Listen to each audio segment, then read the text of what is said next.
Welcome to ABT TV. నేను సుమలత.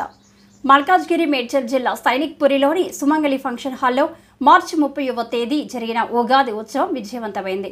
ఈ కార్యక్రమానికి ప్రముఖ కవి, శాసన చారిత్రాత్మక పరిశోధకులు డాక్టర్ కావూరి శ్రీనివాస శర్మ ముఖ్య అతిథిగా వ్యవహరించారు. ఆర్ఎస్ఎస్ వ్యవస్థాపకులు హెడ్గేవార్ జన్మదినం సందర్భంగా ఆయనకి ప్రణామం చేసిన అనంతరం సరస్వతి విద్యాపీఠం క్షేత్ర సంఘటన మంత్రి శ్రీలింగం సుధాకర్ రెడ్డి ప్రసంగం స్థానికుల్లో స్ఫూర్తి నింపింది. ఈ కార్యక్రమంలో ABT TV chief Ram Sharma పాల్గొన్నారు.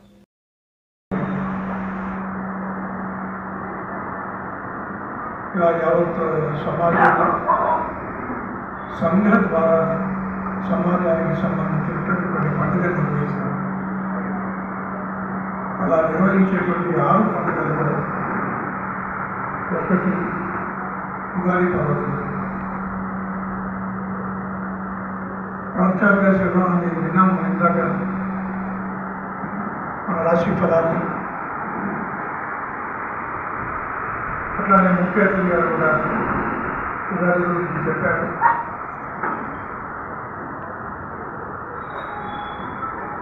ప్రతి సంవత్సరం జరుపుకునేటువంటి పండుగ అయినప్పటికీ కూడా సందర్భోచితంగా కొన్ని విషయాలను మనం గమనం చేసుకొని ప్రధానంగా మనం ముందుకు వెళ్ళేటువంటి ప్రయత్నం మనం చేస్తాం. ఈ క్రోధినామ సంవత్సరానికి వీరుగోలు పలుకు, విశ్వావసనామ సంవత్సరానికి స్వాగతం పలుకు, నూతన సంవత్సరంలో అడుగుయాలి. సృష్టికి ప్రారంభోదినమైనటువంటి ఉగాది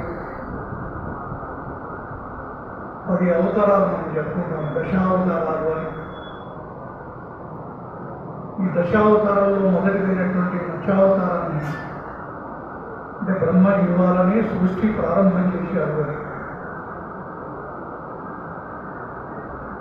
అలా ఈ కలియుగం యుగాబ్ది 5127 సంవత్సరంలో ఉగాదికి అనేక ప్రాధాన్యతలు ఇతరత్ర ఉన్నాయి. కాబట్టి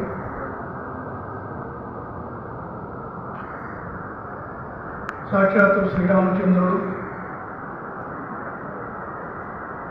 అని ఒక నవమి రోజున జన్మదినం కాబట్టి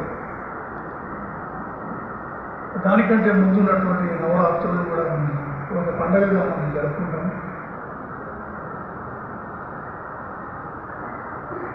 అట్లాగే శ్రీరామచంద్రుడి జీవితాన్ని గురించి అందరికీ తెలుసు అని చెప్పేసి మనం అనుకుంటున్నప్పటికీ పూజకే పరిమితం ఉందా, లేదంటే మన జీవితంలో దాన్ని ఫోటోకు పూలదండ వేసి 4 కొబ్బరికాయలు కొట్టేసి అక్కడికి పరిమితం చేస్తున్నామా, లేదంటే మనం కూడా జీవితంలో కష్టము సుఖము అన్నీ వస్తాయి, కాబట్టి ఆ దిశను ఒక ఆదర్శంగా స్ఫూర్తిగా తీసుకొని ముందుకు వెళ్తాం అనేటువంటిది కూడా మనం అర్థం చేసుకోవాల్సింది. కాబట్టి అలా శ్రీరామచంద్రుడు 14 సంవత్సరాల పాటు అరణ్యవాసం గడిపి రాక్షస సంహారం చేసి రావణాసురుణ్ణి వధించి సింహాసనాన్ని అధిష్ఠించినటువంటి శుభదినం కూడా ఇవాళ ఉగాది అని చెప్పేసి మనం అనుకుంటాం. ఇప్పుడు సింహాసనం పైన అధిష్ఠించినటువంటి రోజుగా మనం అనుకున్నప్పటికీ రాముడి జీవితంలో అనేక రకాల అంటే కుటుంబం నుంచి మొదలుకొని తాను స్వతహాగా జీవితంలో సాధించినటువంటి ధర్మాన్ని రక్షించడం కొరకు తాను పడినటువంటి ఇబ్బందులు ఇతరత్ర భగవంతుడిగా మనం కొలుస్తున్నప్పటికీ నేను భగవంతుడిని అని చెప్పి శ్రీరామచంద్రుడు ఎప్పుడు రాముగా చెప్పుకోవాలి. అలా ఒక మనిషికి ఎన్ని కష్టాలు అయితే సామాన్య జీవితంలో అనుభవిస్తామో అలాంటి అనేక రకాల కష్టాలని శ్రీరామచంద్రుడు అనుభవించారు. ఇంకా ఇవాళ మాతృమూర్తులు కుటుంబంతో పాటు ఇక్కడ పాల్గొంటున్నాం. కేవలం నేను నా కుటుంబము నా కొరకే కాకుండా సమాజం కొరకు నేను నా కుటుంబం కూడా 4 అడుగులు ముందుకు వెళ్తున్న బాధ్యత మనకున్నది. సమాజం బాగుంటేనే మనం బాగుంటాము, ధర్మం బాగుంటేనే మనం ఆ ధర్మం త్యాగలో జీవిస్తాము. అది సమాజాన్ని రక్షించాల్సిన బాధ్యత మన అందరిపైన ఉన్నది అనేటువంటిది రామాయణం మనకు ఒక బోధన. సంతానం లేదు, 3 భార్యలైనా యజ్ఞ యాగాలు చేశారు, చివరికి 4 సంతానం. ఆనందంగా ఉన్నటువంటి సమయంలో విశ్వామిత్రుల వారు వచ్చేసి, నీ కుమారుడు నా వెంట పంపు అని చెప్పేసి అన్నప్పుడు ఆ తండ్రికి ఉన్నటువంటి ఒక వేద ఇంటిలో మనకు అర్థమవుతుంది. నేను కూడా సంఘ ప్రచారానికి వచ్చాను. రోజు చాలామందికి శనిసేవకులకైతే తెలుసు అనుకోండి, సంఘ ప్రచారం కంటే సంఘం అంటే ఆర్ఎస్ఎస్ను ప్రారంభం చేసిన వారు ఇందాక డాక్టర్ కేశవరావు ముందర పూలదండ వేశాం. ఈ మొదటి ఫోటో సంఘ ప్రచారం కంటే ఎడ్యుకేషన్ పూర్తయిన తర్వాత వివాహం చేసుకోకుండా బ్రహ్మచారిగా ఉండి వ్యాపారం, ఉద్యోగం, కుటుంబానికి సంబంధం లేకుండా సమాజంలో ఎక్కడ అవసరమైతే అక్కడికి వెళ్ళి ఆ సమాజ కార్యం చేస్తూ, ఎక్కడ ఉంటే అక్కడే తింటూ అక్కడే పడుకొని ఆ జీవితాన్ని కొనసాగించేవారు ప్రచారకులు చెప్పేటంటారు. నేను 1980లో కుటుంబంలో నుంచి సంఘ ప్రచారక బయటకు వచ్చినప్పుడు నాకు అమ్మ నాన్న కుటుంబం ఉంటుంది. 4 సంతానమే అయినప్పటికీ ఇంకో 4 ఉన్నప్పటికీ కూడా ఒక కొడుకు అలా వెళ్తుంటే వెళ్ళురా నాన్న ధర్మం కొరకే అనేటువంటి సందర్భాలు బహుతక్కువ. మీ 10 మంది సంతానం ఉన్నా నా చుట్టే తిరగాలి, నా కళ్ళ ముందే ఉండాలి. అసలు జీవితం అంటే పెళ్ళి, పిల్లలు, కుటుంబము, అందులో అనేక ఇబ్బందులు ఉన్నప్పటికీ కూడా ఇక్కడే ఉండాలనుకుంటారు తప్ప ధర్మం కొరకు వెళ్తున్నానా అని చెప్పి చాలా ఆశీర్వదించి పంపేటువంటి వాళ్ళు చాలా తక్కువ. అటువంటి బహుశా నేను చూసిందాను.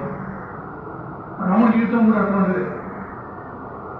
4 కొడుకున్నారు కదా, ఆ 2 బాలుని నా వెంట పంపమని చెప్పేసి అంటే ఆ పసిపిల్లల పైన ఉండేటువంటి ఒక మమకారం. అవసరమైతే నేను వస్తాను, నా సైన్యం ఉన్నది, నా కొడుకులు ఎందుకే అని చూపించాను. విశ్వామిత్రుల వారు దశరథ మహారాజులైన కానీ అక్కడికి ఉన్నటువంటి సైన్యం పైన కానీ విశ్వాసం లేకుండా ఆ 2 బాలులే కావాలని చెప్పించారు. ఈ డాక్టర్జీ జీవితాన్ని మనం పోల్చుకున్నప్పుడు శ్రీరామచంద్ర జీవితంలో మనకు కనిపిస్తుంది. విమానం పైన రాముడు సీతమ్మ వారితో వచ్చి అయోధ్య నగరంలో దిగి ఆ వీధుల వెంట వెళ్తుంటే, ఆ వీధుల వెంట అనేక మంది చూస్తుంటే రాముడికి డౌట్ వచ్చిందట. అది 10-12 సంవత్సరాల వయసు ఉన్నటువంటి పిల్లలు ఎవరు కనిపించట్లేదే, ఏమైనా కోపం వచ్చిందా తల్లిదండ్రులకి? అరే నువ్వు రాముడి కంట్లో కనపడకురా, రాముడి కంట్లో పడకు అని పిల్లలందరూ కూడా దాచారా ఏంటి అంటే అప్పుడు చెప్పారట, మీరు అయోధ్యకు వెళ్ళినప్పటి నుంచి ఏ దంపతులు కూడా కుటుంబ జీవితాన్ని అనుభవించలేదు, అందరూ బ్రహ్మచారులుగా ఉన్నారు అని చెప్పి. ఇది రామాయణం మనకు నేర్పుతున్న త్యాగాన్ని మనకు నేర్పుతుందని చెప్పి. అందుకనే లక్ష్మణుడు వేదాన్ని వక్రీకరించినప్పటికీ కూడా ఒక సందర్భంలో ఏమంటే, ప్రపంచంలోని అనేక సాహిత్యాన్ని చదివని కావచ్చు కాక, కానీ భారతదేశం యొక్క సాహిత్యంలో ఉండేటువంటి 2 మాతృమూర్తులు నడుచుకోండి. ఆ 2 మాతృమూర్తులు లాంటి యొక్క ఆ పాత్రల్ని ప్రపంచంలో ఏ సాహిత్యంలో నేను చూడలేదు. ఎవరు ఆ మాతృమూర్తులు అంటే, ఒకరు సుమిత్ర ఎవరు? లక్ష్మణుడు యొక్క తల్లి. రాముడు అడవి నివాసంకి వెళ్ళాడు. రాముడు వెళ్తున్నాడు కాబట్టి భార్య వెళ్ళింది సీతమ్మ. కానీ లక్ష్మణుడికి ఏం సంబంధం? అతనికి భార్య ఉంది. లక్ష్మణుడు తల్లి సుమిత్ర. లక్ష్మణుడు వచ్చి నాన్న అన్నయ్య అడవికి వెళ్తున్నాడు. అన్నడంటే నువ్వు వెళ్ళు. ఒకవేళ ఎప్పుడైనా నీకు నాన్న గుర్తొస్తే అన్నయ్యలో నాన్నను చూసుకో, నేను గుర్తొస్తే వదిలిలో నన్ను చూసుకో. అతను అంటాడు, ప్రపంచంలో ఎక్కడైనా ఇలాంటి పాత్రలను చూడగలుగుతున్నా.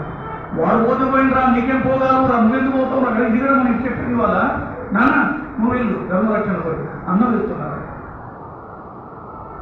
రెండోది కుంతి జీవితంలో పోయినటువంటి మహాభారతంలో అతను అంటాడు, ఇప్పుడు పాండవులు కౌరవులు ఈ రెండు పార్టీల నుంచి ఉంటాయి. పాండవుని ఎన్ని రకాలుగా బాల్యం నుంచే ఎక్కడ మట్టు పెట్టాలో అన్ని రకాల కుట్రలు కుతంత్రాలు ఆ శకుని కౌరవులు ఒక దశలో కూడా ధృతరాష్ట్రుడు కూడా ఎవరికి జరిగిందండి కురుక్షేత్ర సంగ్రామం జరిగింది. నాశనం కావాల్సిన వాళ్ళు మొత్తం నాశనం అయిపోయినారు. చివరికి 100 మంది కొడుకులు పొడగొట్టుకొని అదే ధర్మరాజు దగ్గర ఉండి ధృతరాష్ట్రుడు కుంతి ఇద్దరు కూడా అక్కడే ఉంటే తీర్థయాత్రలు వెళ్ళిచ్చినటువంటి విధులు అలా చూసి ఇక రాజీ ఎంగిలిమెట్టుంది నీకు కానీ బ్రతకాలను తీసుకురా చెప్పినారు. నువ్వు చేసిన కుట్రలు కుతంత్రాలు ఇంకా సరిపోదా, ఇంకా ఇక్కడ ఎంగిలి పెట్టుకుంది ఇంకా బ్రతకాలను నాకు చెప్పేది. అప్పుడు విరక్తి చెంది మూట దొరుకుకొని ఇక అడవులోకి వెళ్ళి అక్కడేదో జీవితకాలం తపస్సు చేసి అక్కడే ఈ శరీరం వదులుదామని చెప్పి వెళ్తుంటే కొంచెం కూడా తన మూటములే చదువుకుంటున్నారు. అప్పుడు ధర్మనాథ్ అడిగారు, అమ్మా నువ్వెక్కడికి వెళ్తున్నాడు అంటే నేను పెద్దనాన్నగారు ఎక్కడికి వెళ్తున్నాను. నీ జీవితంలో అన్ని కష్టాలే కదమ్మా, కానీ నీ కొడుకుని ధర్మరాజు రాజుగా ఉన్నానమ్మా, కనీసం ఇప్పుడైనా దగ్గర నువ్వు సుఖంగా ఉండొచ్చు కదా, నువ్వెక్కడికి వెళ్తున్నావు అని చెప్పేసి. అప్పుడు కూర్చున్నదట, మీ నాన్న లేకుండా మీకు నేను అవసరమైనప్పుడు నేను మీకు అండగా ఉన్నాను. ఇవాళ మీ పెదనాన్న 100 మంది కొడుకులు పొడగొట్టుకొని పుట్టుబుట్టిగా కానుంటూ దీక్షతోటి పెద్ద తల్లి కళ్ళకు గుడ్డలు కట్టుకుంటే వాళ్ళకి ఇవాళ నా హెల్ప్ అవుతుంది, నా సహకారం అవసరం, అందుకే నేను వాళ్ళు పెట్టగలుగుతున్నాను. ఎక్కడైనా మీరు ఫ్యామిలీ లేకపోతే మీ కారణంగా నా కొడుకులకు ఇంత కష్టం వచ్చిందా, ఇంకా బ్రతికాలో పో అని చెప్పి అంటారు. కానీ వాళ్ళ అవసరం కూడా నేను చెప్తాను, నా హెల్ప్ వాళ్ళ అవసరం. ఇంకోటి ఏంటంటే ఇవాళ రామాయణం కానీ మహాభారతం కానీ శ్రీరామచంద్రుడు సింహాసనాన్ని అధిష్ఠించాడంటే 4 టెంకాయలు కొట్టడం కూడా కాదు, ధర్మాన్ని రక్షించడంలో కుటుంబ సమేతంగా ఎలా తాను నిలబడగలిగాడు. రేపు పట్టాభిషేకము రాత్రి పిలిచి నువ్వు పట్టాభిషేకం కాదు నీకు వనవాసానికి వెళ్ళాలంటే అప్పుడు ఎలా ఉన్నాడో ఇప్పుడు రాలే ఉన్నాడు తప్ప కుట్రలు కుతంత్రాలు కోర్టుకు వెళ్ళి హైకోర్టు కాకపోతే సుప్రీంకోర్టుకు వెళ్ళి సుప్రీంకోర్టు ఇంకోటి బయలు చేసి ఇలా ఈ సీటు దక్కించుకోవాలి ఎక్కడ